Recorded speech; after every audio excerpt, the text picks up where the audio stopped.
Luke 12:48, to whom much is given, much is required. I grew up in Hammond, Indiana. My parents were from the South, so Reverend John and Marie Parrish, and they came from Memphis, Tennessee, and moved north in the late 40s after my father served in World War II. Blue-collar workers, but they're very engaged in the community. As I mentioned, my father became a minister. They're involved in the civil rights movement and in the community as far as volunteers. But they always gave to the community by serving and by paying tithes and things like that.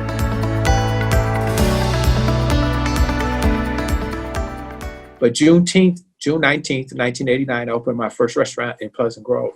We've grown where right now we have 27 restaurants. And the Dallas Business Journal has ranked my company the 5th largest minority-owned company in North Texas.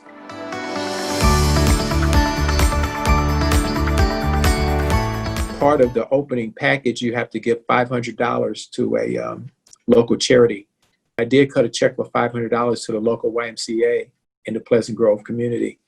And so that kicked it off with giving to high school sports, high school cheerleading. I know early on I wanted to do something different, so we sponsored a chess tournament in Pleasant Grove for a couple of years, the medical clinic in Uganda, which I named after my parents, and that serves orphans, and they're orphans because their parents have died from AIDS.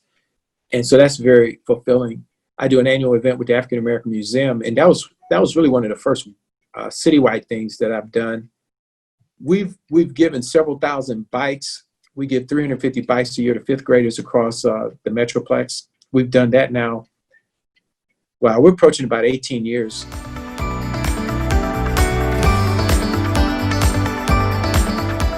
The African American Museum asked me if I wanted to be a grand marshal of a rodeo, Cowboys of Color. Of course, I said yes. And they said, well, do you know how to ride a horse? I said, not really. They said, well, you could ride it on a pickup truck, or you could take riding lessons. So I did a crash course. I had 8 weeks, and I took a crash course, and I learned how to ride horses. So I rode in the rodeo on a horse. And so I continued the riding lessons and eventually leased a horse and eventually bought a horse. So I'm a true Texan. I have cowboy boots. I ride about 2 or 3 times a week, but I still take lessons, so I'm still learning how to ride. I can ride Western, I can ride English. You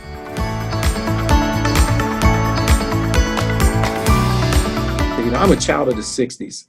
And if you study, you know, that was the era of protest. That was a civil rights era. I mean, the assassinations, Medgar Evers, Dr. King, John Kennedy, Robert Kennedy, and in affirmative action. And some of the programs that I've attended or that I see now, like the Black Cultural Centers in a lot of schools, those happened in 68. A lot of them had their celebrations in 2018 and 2019 because the country became very conscious and started having programs to recruit African Americans to schools.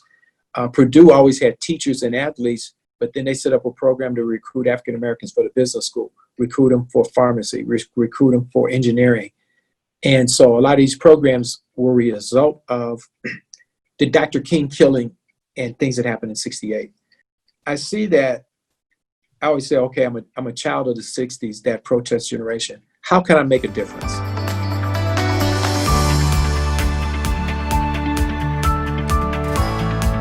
Human rights, social justice. I see the way out for the African American community is to get an education. So that to me is one of the I guess platforms that I can have to continue the civil rights movement, is to do what I can to educate the young African Americans or people of color. And I'm even open. My scholarships have been won by Anglo people. So I just think education is my part of saying, hey, I'm still part of the civil rights movement.